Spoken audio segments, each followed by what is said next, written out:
Damas y caballeros, bienvenidos a los Juegos de Invierno de Memenes TV. Aquí Loma Sky, uno de sus anfitriones. El día de hoy se celebra la final y para poder entender a lo que se enfrentan los participantes conozcamos la pista de competición. Los dos finalistas de los juegos comenzarán evitando la muerte cuando intenten abrirse paso por la bajada diagonal de la muerte. Si logran completar esta emocionante tarea, podrán pasar a abrirse paso por el laberinto de la perdición y poder llegar a la cuesta de la flojera. Al descender de la cuesta se abrirán paso a través de los edificios de la maldad, llegando hasta el punto más alto de la ciudad, en donde deberán usar toda su velocidad para atravesar el río de los lamentos y caer sanos y salvos para poder entrar en el túnel de la tristeza. Una vez superado el túnel de la tristeza, los competidores procederán a subir la cuesta de la venganza, para finalmente subir un carro y construir desde la loma del cariño una bajada de al menos 10 planchas de distancia. Ahora les presento en vivo, desde la caseta de comentarios, a Zampateste y Luis Pai. Gracias, Loma Sky. Me encuentro aquí con mi querido compañero de transmisión, Lucho Pai, y vamos a conocer a nuestros dos finalistas de los Juegos de Invierno. Así es, San Batesta. Nuestro primer finalista es Galindo, quien representa al planeta Latra. En su planeta es conocido como un hábil guerrero de la clase trabajadora, quien busca la victoria en las Olimpiadas para poder mantener a su querido perrito Nacho.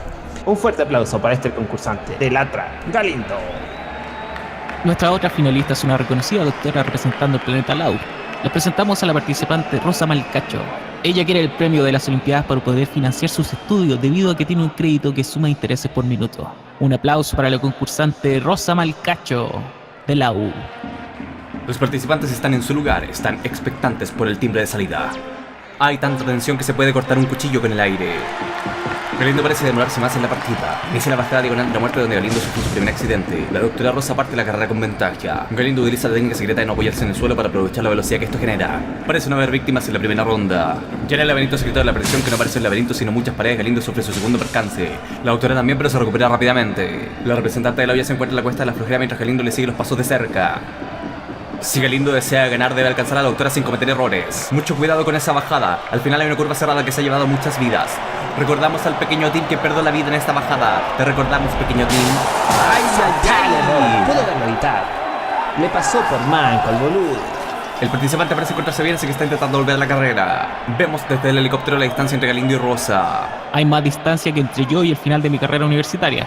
La doctora con una ventaja significativa sobre Galindo. Recordemos que esta subida sirve para tomar vuelo para hacer el salto sobre el lago de la perdición y no caer en él. Es la doctora quien comienza su descenso primero. Toma velocidad mientras Galindo está peligrosamente cerca. Rosa siente que tiene tanta ventaja que decide tomarse su tiempo para planear mejor su salto. Al utilizar el salto, el representante del planeta Latra trata de acortar la distancia. Oh, la doctora casi pierde toda esperanza. Galindo parece haber alcanzado a la doctora, pero ella se pone en el camino. Cuidado que el juez podría descalificarlos a ambos. Me estoy mirando al juez y me informa que le importa un carajo. Dice que entre más sangre, mucho mejor.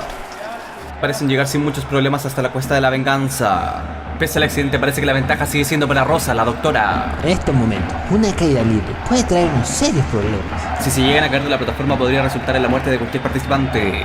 Mientras que los competidores continúan con su ascenso, recordemos que la próxima tarea que deben hacer es subirse al carro y construir una bajada de al menos 10 planchas de distancia. Si no logran hacer esa cantidad antes de caer, serán descalificados y perderán la carrera inmediatamente. Esto es una carrera cerrada, una carrera para la historia, acá en la final de los Juegos de Invierno de Memenes TV. Ya arriba la cámara nos muestra a nuestro primer participante en llegar, es Rosa, quien se precipita a su muerte. Es el momento de la verdad. Pero comienza a construir, 1, 2, 3, 4, 10, 10, 10, 10, 10. Ya Rosa ganó, Rosa ha ganado la carrera. Mientras el juez delibera, vamos a ver las repeticiones de la partida. No sé qué pasaba por su mente, pero nunca partió. Un inicio desigual para Galindo y todo fue cuesta abajo desde ese punto. ¿Get it? Tiene que ser el peor accidente que he visto en mucho tiempo en la historia de los Juegos de Invierno de Memenes TV. ¿Cómo no se rompió el cuello?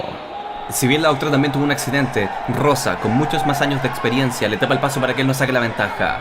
La doctora con su caída estuvo a punto de perderlo todo. ¿Todo? Casi pierde lo más importante. ¡La carrera! ¿Viste los ojos de los conductores? Estaban en llamas, boludo. El juez no descontó puntos pese a lo sucedido. Tenemos ya los puntajes en pantalla. Ambos tuvieron accidentes, sin embargo Galindo chocó más veces que Rosa. Además, el marcador de Chupelubes dice 0. Así que te ha decidido entonces que la ganadora es Rosa Malcacho de Lau. Señores y señores, así llegamos al final de los Juegos de Invierno de Memenes TV. Me despido haciendo la pregunta: ¿cuál es la pila? Radio Back es la pila.